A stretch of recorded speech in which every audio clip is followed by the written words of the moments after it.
Hello and welcome to the Rays of Hope program brought to you by the Purchas Area Sexual Assault and Child Advocacy Center. I'm your host today, Mary Foley, and I am so honored that you have decided to give us some of your time as we learn about the issue of sexual violence and some exciting things that are on the horizon for the agency. I heard a quote, and the author is anonymous, and it says, "What appears to be the end may actually be a new beginning." And we're going to be talking today about endings and about new beginnings for the agency. And to help me do that, I have Lori Brown and Amy Clevenance. Welcome to both of you. Thanks for being here. So the agency is in what we call a period of transition. And so today is actually my last program to host Rays of Hope on behalf of the agency. We started this program almost 6 years ago when I came to the agency as the educator in the Prevention Education Department. And it has been such an honor to host this show and to educate the viewers about our agency and about this issue. And so I've accepted a new position with primary prevention work, Green Dot, and some of our viewers are familiar with Green Dot because of this program. And so my last day at the agency actually was the end of February. And so the board of directors promoted you, Lori, from clinical director to executive director. And Amy, we're going to get to your role in just a minute. So Lori, just talk to me a little bit about what capacity you've served the agency in and just how we got to this place together. Well, I've been at the agency for almost 7 years now, and I came on as the clinical director at that time. So I've worked in that capacity, overseeing the clinical department, the therapeutic services that we provide clients and their families, overseeing the direct client services, and working just to co-manage the overall operation of the facility along with you for the last 5 of those years.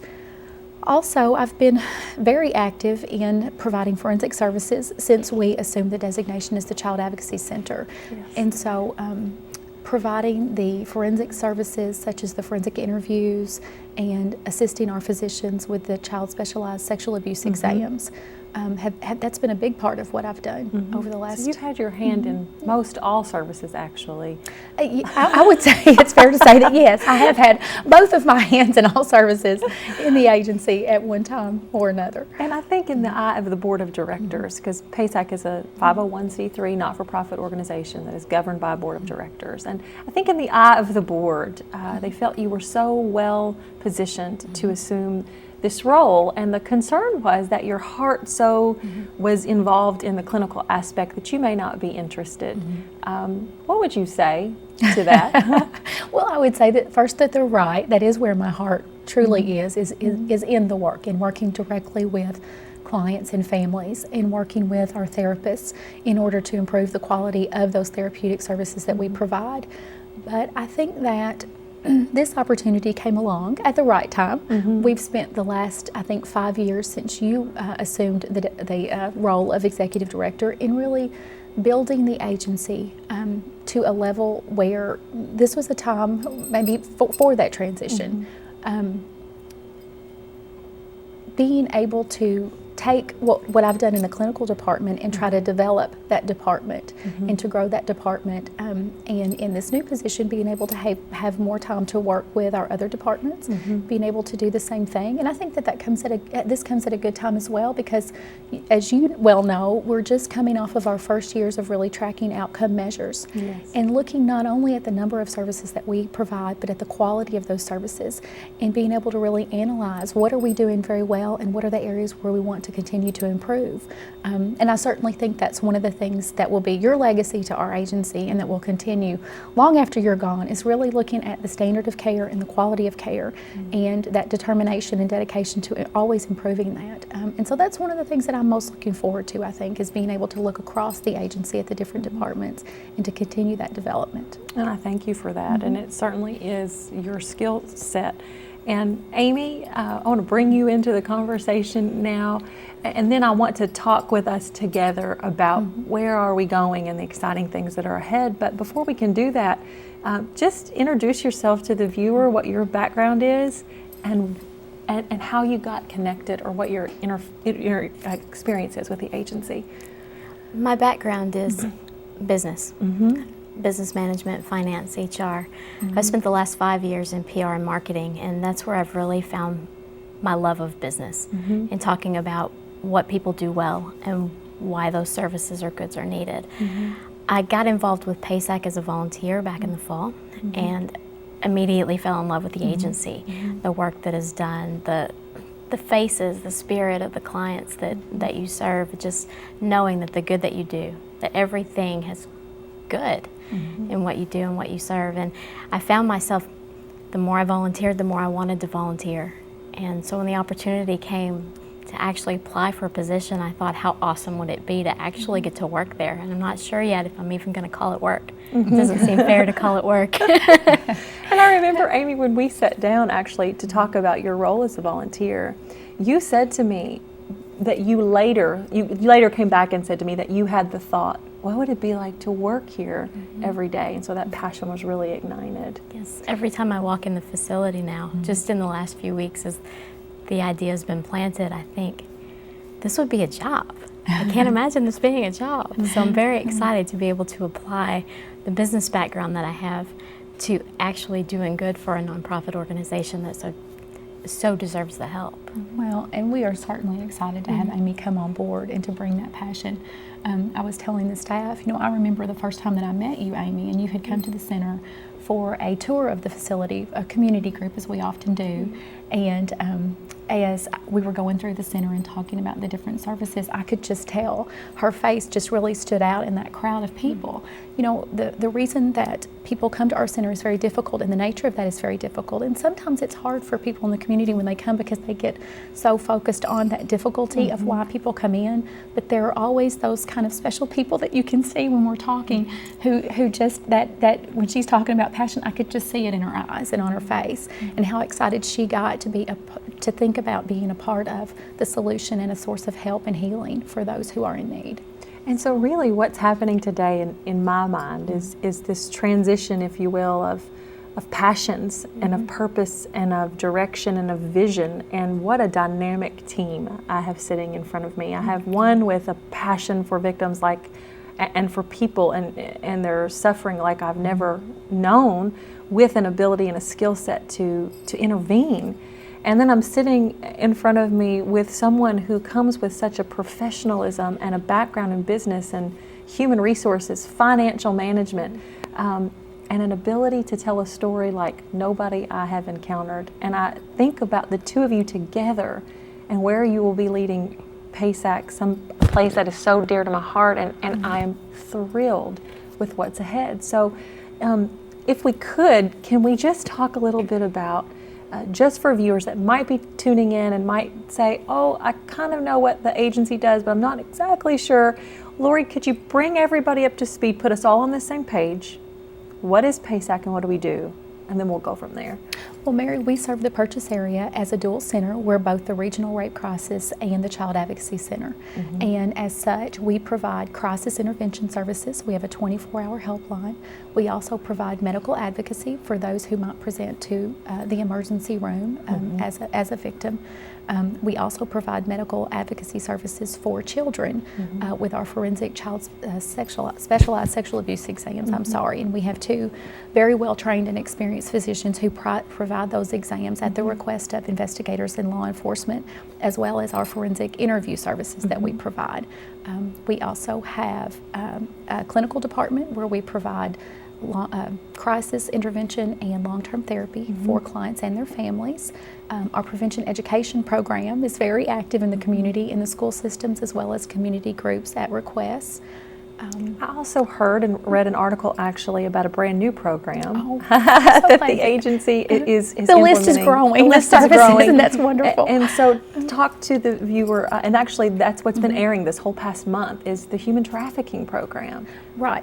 I think it's a program that we all have known at the center is very long overdue, but being able to start this program with the right resources and the right support was very, very important. And so I think nationally and now statewide, we are part of a movement that is happening in recognition of the scope of the problem of human trafficking. And our area has actually been identified as a high-risk area for human trafficking. So we have been very fortunate to be able to start a human trafficking outreach program with an outreach specialist working in that department, and it has been amazing to see her get into that department and learn and to get that up and running. And so we all know again that it's much needed, and I think it's really exciting to kind of see where this is going to go. She's going to be very active over the next few months training law enforcement officials in how to respond to these cases, which we know are out there, and hopefully with increased awareness they're going to start to come to the surface. Absolutely. And so we really are becoming the trauma and recovery center for the 8-county Purchas region, specializing in victims' issues. And you know, when I looked at the numbers before the program, the agency, the staff of 12, has provided services, over 4,000 services to 519 victims of a sexually based crime since July. And really, that number is probably higher, and that's not yet included into that count. So Amy, when you hear numbers like that, over 4,000 services, evidence-based treatment, a variety of services like Lori described, a human trafficking program that's getting ready to be launched, what is your passion for what the community would know about the Purchas Area Sexual Assault Center? For me, I think it's just about sharing the information. I think that our community would be astonished at the amount of work that is done here. And I think just as they would be astonished, they would be eager for the information. And that's where I'm pleased to be joining, to be able to be that mouthpiece for the community. Because all of the people that come through the center, they're made stronger by the support that they get from the individuals at the center, but stronger still by the support that they get from their own community. Absolutely. So by being able to communicate this information, to be able to turn a dark thing into a ray of hope, then I'm so blessed to be part of that and to be able to help. One of the things that you shared with the staff was this passion that you have within you for advocacy. Could you convey that as well to the viewer for this reason? You were a community member that experienced the agency through volunteer lens, and something began to just ignite in you. And I'm wondering if you could share that experience with viewers that might also be looking for something to get behind, plug into, and they just had never thought about our agency. I think the thing about PASAC that can be so attractive to somebody that wants to get involved in our community is the fact that sexually based offenses, they know no boundaries. There isn't an age demographic, there's not a gender, there's not socioeconomic conditions that preclude anybody from being a potential victim. So when you start to put yourself into the shoes of an advocate and thinking, I could be advocating for my brother, my sister, my aunt, my uncle, my children, you start to realize the wide variety of the people that you love and the people you care for and the people you can then make a difference for. So as an individual, just getting involved in learning that, and it's not just about helping those that have been injured, but preventing those that have not. It's a really empowering position to be in as a volunteer, knowing that every hour you put into this agency is helping so many people who've been impacted and people who've yet to be impacted and people who never will because of the work of the center. Absolutely. See, wow. Why we said yes to you and you said yes to us. It's just your ability to convey that story. And I think that Amy's ability to convey that is going to be a big piece of the awareness that we're really focusing on right now. You know, through prevention education and through the increase in the quality and the way that those programs are going to be presented, which is where you're going to be focusing now. I think that's where we're going to continue to see, hopefully, a decline in the incidents. You know, when people become aware of the problem, that has to happen before the problem can actually be addressed. And let's spin back just a little bit. You talked about the quality and the fact that the problem has to be addressed in a specific qualitative and quantitative way. You used a phrase, outcomes. We've been tracking outcomes for a few years at PASAC, but we finally got it, and we finally got some fascinating and amazing results.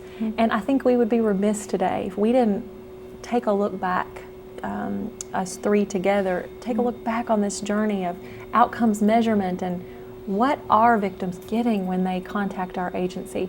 What for the clinical department, let's start there. What are victims getting when they come to PASAC to get care in terms of what we actually measured this past year? Well, our goal has always been to offer the most effective specialized treatment for sexual abuse and trauma. And I think that in tracking these outcome measures this last year, we know that we're certainly on the right track. And it gives us a place to take and to continue to improve. But we looked at when people come in, we do an assessment, we do assessment-based treatment. And so we do a very thorough assessment, and then we track throughout the course of treatment how they are reporting as far as symptoms of trauma, as well as just their level of overall functioning. And the numbers for this last year, they were so excited. And I remember when we first analyzed the numbers and we got them and we wanted to share them, because for people who were in treatment, what they reported at the end of the year was that over 80% were already experiencing a decrease in their post-traumatic symptoms, as well as just an increase in their overall functioning. And most exciting was for those who had completed treatment, 100% improvement in their overall functioning. So 100%. So it just doesn't get any better than that. It doesn't get any better. Right. That's 100% of lives that were affected in the most horrific way. We're now saying, overall, I am better because I came to PASAC. And we really do take a very holistic, very integrated approach to trauma. We want to understand trauma and the effects of trauma at every level. We look at the neurobiology, the effects of attachment. Many of the individuals we see have a long, complex history of trauma that often begins in early childhood. And so we know that there are very serious effects on the way that their brains and their bodies are affected by those experiences. And so the interventions that we develop and that we utilize with clients really are tailored to meet their needs. And so based on an assessment of the problem areas that they're reporting, we choose those interventions to really target at that very basic level. And again, I think that with this first year, we're seeing the effects of that in a very positive in a impact measurable on people's way. lives. Yes. And I do have to say, you know, Amy, you're joining this team at just an exciting time, a cutting edge in my mind. And I'm going to say this because Lori is too humble and gracious to say this, but the truth is, my last week at the agency, cabinet officials from the Cabinet of Health and Family Service traveled from Frankfurt to our agency to sit with her for 4 hours to learn about what is trauma-informed care and how can we start to revamp our system. Right here in little Paducah, Kentucky, in the western end of the state, we are known statewide for our work. We're known in the southern region of the United States for the agency and its efforts. And so you're joining this team at a tremendous time. What is your vision? What is your vision for the agency in terms of exciting information just like that? I feel blessed to be joining at a time where the foundation's already been built. As you said, you've already been recognized for that, so we know that the foundation is solid, and now it's just time to build our home up around it. And by building our home, we'll be integrating our community members, getting people to understand when we say PASAC needs help, they know what that means and they rally behind. And that's my vision for PASAC in the future, is the hub in little Paducah, Kentucky, with our surrounding region standing tall and proud behind it. And I'm really hoping that with these outcome measures, that's going to be another piece of the awareness. I think, again, that this is a very difficult topic for many people. It's hard for people to acknowledge the incidence and the prevalence of sexual violence and the devastating impact that it can have on people's lives. But with these kinds of measures that we're able to hopefully share, people will be more open to seeing how, when people get what they need, that they are able to heal and to recover. And hopefully, like Amy, more likely to get involved and be a piece of the solution. Well, and I think, you know, the idea, I know Lori and I have shared late nights, long weeks, long days around this issue. And there are times when it does feel lonely. It feels like lonely work. It feels like difficult work. And so the idea that we would rally the troops, so to speak, rally the community, not out of manipulation, not out of guilt, but out of passion and purpose behind something that works. And I think people are looking always to invest in what works. To hear that vision coupled with your institutional knowledge of the agency and vast knowledge of this issue, I think couldn't be a brighter day for the agency. I think it's very exciting. You know, I have been at the center for many years now, and I think we've continued to develop a team with members who this work really is their life's calling. You know, we have people such as Amy who may come in as a volunteer or community member, and when you see that passion, over the years those people have come on board, and we are so fortunate right now to have a team of some of the most dedicated women and a passion for this work that you will ever find. And so, Lori, speaking of that passion, what is your vision? Ultimately, you're the leader. The vision comes from you, and it comes from being fueled from those passionate staff. What do you hope for the agency this year? Well, I do want to continue to always improve the quality of services that we provide. I want to continue to create the kind of environment and the place for people to come and to be able to get what they need in order to heal and recover.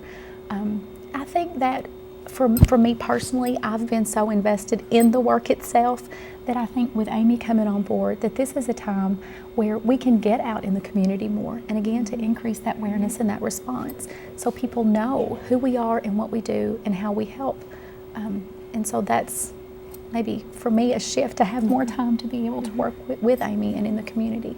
We don't have a whole lot of time left in today's program, but I certainly don't want to not acknowledge that staff of dedicated women that you mentioned. So just tell us a little bit about who's on board at PASAC. What does that home, that family look like? Who makes up the staff? The individuals on our staff right now, we have a wonderful support administrative staff. We have a full-time accountant, Cammie York, as well as a volunteer director, Lynn Russell, who's out in the community recruiting volunteers, because again, we're a staff of 12, and so we need a whole lot of extra hands and hearts to help us with the work that we do, as well as Barbara Duber, our office manager, who really is kind of the heart of the center, and for the kids and families that come in, she really does make the center a home. And that's always so nice to see the response that they have when they first come in. It's very different than some other type of clinical settings. And then our advocate, Amberly Walker, I'm sorry. She's just gotten married, She is working to help victims through that legal process, along with, we're very fortunate to have a team of interns helping her as well this time. Angie York is out in the community with prevention education work. And our clinical staff, Teresa Morris, that's also an additional change. She has taken over as the clinical director, as well as Kelly Morrow, our therapist, and Allison Taylor's our therapist at one of our satellite offices in Murray. And so I want to interrupt you just a second. Teresa was our senior therapist and has been with the agency almost 8 years. She has. And she's been promoted now to clinical director, so folks will be listening for and learning more about her name. And then you mentioned the advocacy department. You know, you mentioned the interns. You know, Christy Westfall started with us as an intern for a couple of years. Yes. And you've recently made her a part-time adult advocate. Right. And so why is that so important for the agency? Well, I think what we've learned, you know, when we took over as the Child Advocacy Center for the region almost 4 years ago now, and it doesn't even seem like it's been that long, we really did put a lot of time and effort into developing that particular program. And so what we want to make sure that we're doing is that we are giving the adult victims the advocacy services that they need. And so we want to evaluate that program and be able to improve and add on to the services that we're providing. Christy's really busy right now putting together training for law enforcement officers on how to respond to adult victims. And so it really is critical. We want to make sure that we're meeting both responsibilities as a dual center. And then Lupita Shemansky is our new human trafficking specialist as well. And she's got a tremendous job and journey ahead of her. And you mentioned the prevention education, and some of the folks in our community got to meet what we call Grandmother Maxie, who primarily just targets our elementary with prevention education. So those women, along with the volunteers, and now the newest addition to the team, Amy, we've never had the position of an associate director, and I really believe that it is needed, that you have a critical and valuable role to play, and together, actually, I don't have words to describe where I think this agency is going, and the good things are on the horizon. As we finish up today, tell the viewer, will Rays of Hope continue? This program, will it continue to be something that they see every month? Yes. It certainly is something that we want to continue, and so I'll let Amy talk about maybe her vision for continuing the program. Yes, we will continue Rays of Hope, and I'm very happy to be able to help with that. I look for that just to be another supplement of the messaging that we put out. We'll be diversifying that and making sure that we're hitting not just viewers of this program, but viewers that anything they pick up, anything they may see on the web, that everything has a consolidated message. So this just becomes one more venue for us to be able to spread the word, keep folks updated with the news that we have and the progress we're making, and the excited advancements that are happening in the organization. And I'm so glad that you're going to, that you are and you have agreed. Lori graciously said, yes, Rays of Hope will continue, but I don't want to do it. And so when I talked with you about this, you just said, oh, I would love to do that. And so what a tremendous venue this has been for viewers to hear and know about sexual violence, but also about our agency and what we do. We just have just a brief amount of time, but I don't want to have the final word here. I want you all to have the final word. So as quickly as possible, Lori, just one more time, tell the viewer, why is it important that they get behind this issue? Because this is such an important issue, and unfortunately there are so many people whose lives are impacted by sexual violence. We know that childhood sexual trauma is one of the leading predictors of the 10 leading causes of death in this country. That's pretty important. And we also know through the work that we do that the earlier that individuals receive intervention and treatment and support services that they need, that the better the outcome, the better chance that they have towards hope and healing. And so the work that we do really is, it's changing people's lives in a very big way. And it's not something that just 12 women can do.